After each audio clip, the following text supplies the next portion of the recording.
ये ओपन नाला बनाया जा रहा है।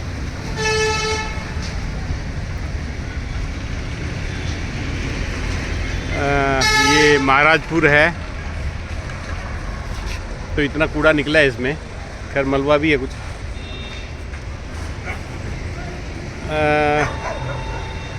अगर गाज़ियाबाद साहिबाबाद का ये जल बोर्ड का नाला है, ये जल बोर्ड ही बना रहा होगा, मतलब ये बरसाती नाला है तो जल बोर्ड का यही काम है ये।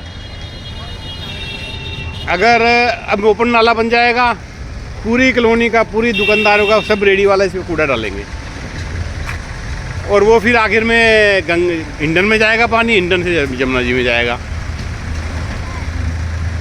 अगर जल बोर्ड यहाँ का प्राइवेट कंपनी को दे दिया जाए तो प्राइवेट कंपनी अंडरग्राउंड नाला बनाएगी बरसात के पानी के लिए। जगह जगह जाली बनेगी। जैसे अभी तो जैसे कूड़े डाल गए हैं, ओपन में डाल गए, नाला होता है नाले में डालते तो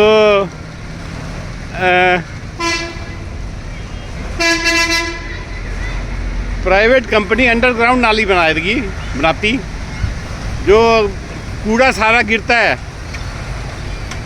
वो ड्राई रहता, ड्राई के काम आता, उसमें वेल्थ निकलती। और जो भी इस नाली का पानी जहाँ बड़े नाले में जाता वह बिल्कुल साफ़ होता। जब बरसाती नाले अंडरग्राउंड होंगे तो गंदे होने के चांस ही नहीं है। नाले में है कि ये भी नाला बड़ा बन सकता है, दोनों तरफ है शायद।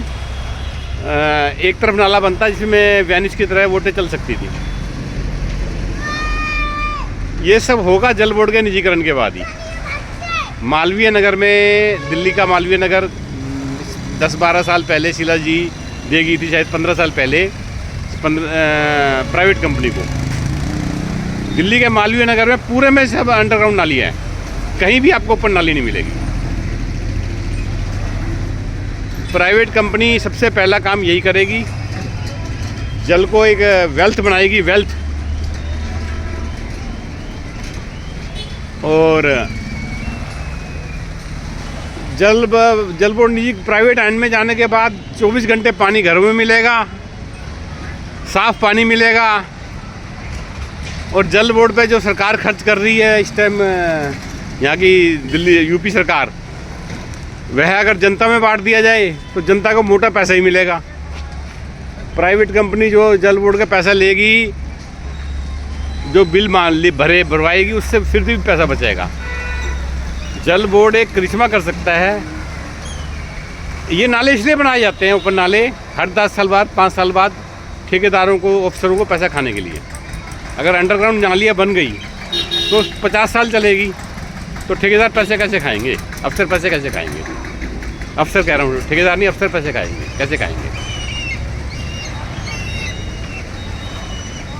जल बोर्ड का निजीकरण होना बहुत ज़रूरी है अगर देश को गंदगी से बचाना है तो।